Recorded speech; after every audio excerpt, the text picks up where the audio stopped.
Starting now, yeah. We're rolling.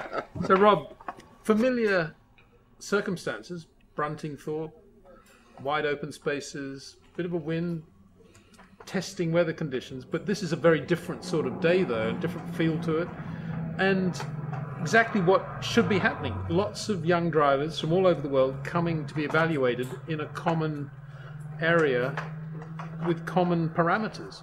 Absolutely, and also when you have the quality of instructors or analysts like Stephen Jelly there and Danny Watts there, that's the type of thing that should be happening. Racing drivers evaluating racing drivers rather than some corporate understanding of someone making a career choice.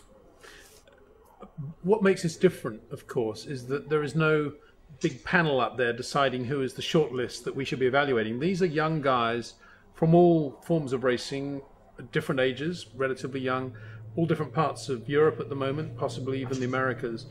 Anyone can come and do this and be subjected to that sort of examination. I think that's what makes this very different. Yes, because normally you have to decide, well, will I go to a racing school here? Will I go to a racing school there and learn the craft? There's sometimes a prize, but they get these huge committees on these things, which I'm not a great fan of, and they always seem to pick the wrong guy. Well, it's not true all the time. All right, okay. The shortlist, maybe you could say, perhaps excludes some of the best people. I mean, it's impossible to get everybody in there. I was just being a bit contentious in a media way, which I'm sure you're you're well familiar with, Peter.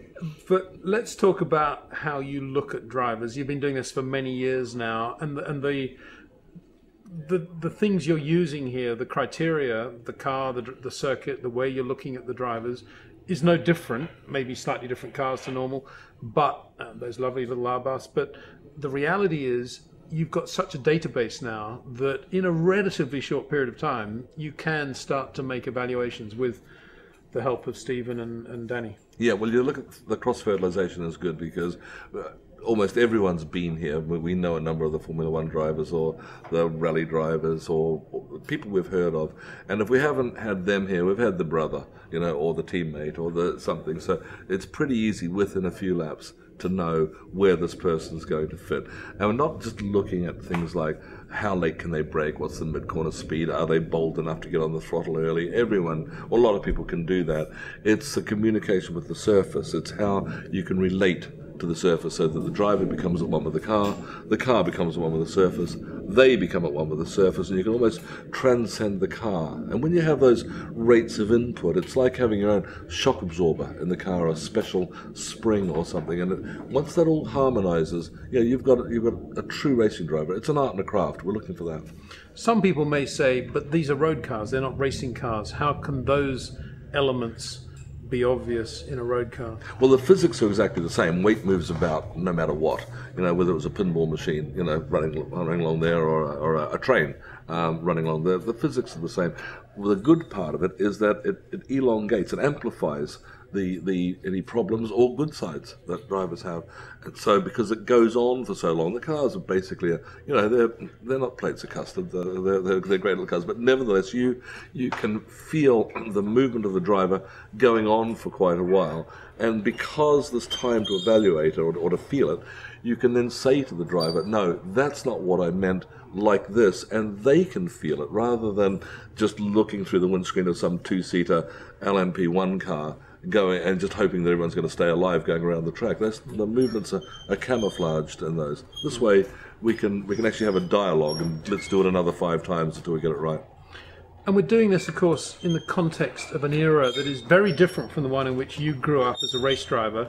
Testing is virtually verboten these days. If you think back to your early days perhaps at Snetterton in Formula Ford or whatever, going round and round, difficult to do that from Formula BMW up now.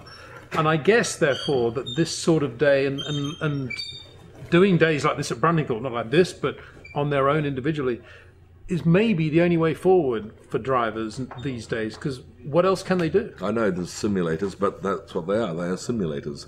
You don't kill yourself for making a mistake. You don't lose your drive.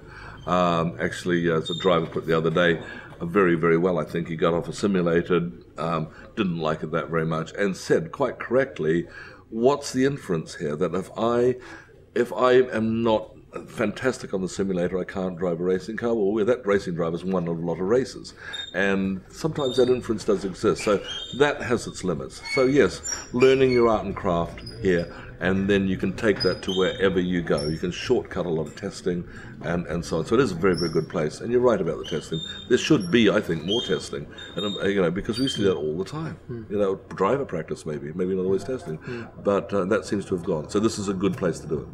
And karting, let's talk about karting a little bit. That is the way that all young drivers like to start their careers. It's the way parents want they think that's the only way. What are your feelings about karting? What sort of driving does karting produce? Not always the positive thing. Of course, they will say now, well, everyone who's won a world championship in the last decade or something like that has been karting, but by the same token, everyone who's run a worldwide corporate company probably learned French at school, but it doesn't mean that you had to learn French.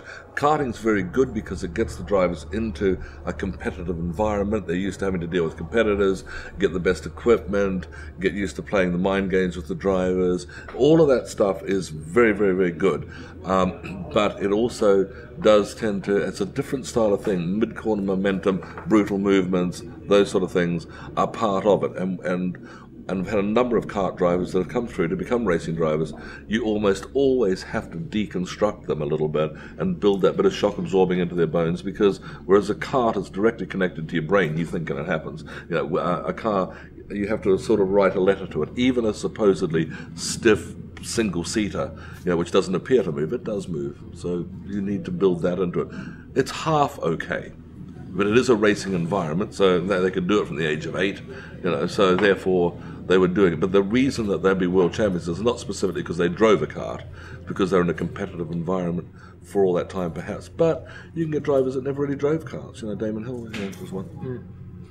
Finally, Rob, it is a difficult job choosing a winner of anything at this sort of level. It's not a race. It has to be a subjective judgment of some sort, I guess. How subjective, how objective will the final criteria be in terms of selecting a winner here, and how difficult is that going to be? So many factors, because we're going to end up with probably 10 drivers or more who can all lap within a couple of tenths of a second of each other.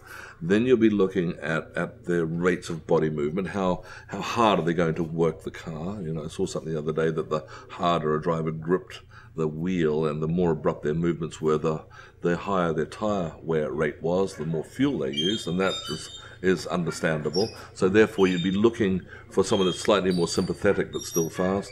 You'd be looking for someone that can generate goodwill within a team, because if the driver is too remote from the team, is that mechanic going to go over that wheel bearing 4 times instead of one? They'll think, I just want to go home now because here she comes, or whatever it's going to be like that. So being able to commune with the team, because everyone's a good guy when things are winning. Yeah. It's when it goes wrong, that's where you need to have generated enough goodwill for the chief mechanic, the engineer, whoever it's going to be, to say, look, we know we can do this. It's going to take us 6 months to dig us out of the hole, but let's all work together. But that's goodwill, and goodwill is something someone who can generate goodwill within a team. I think you'd be looking for that as much as anything.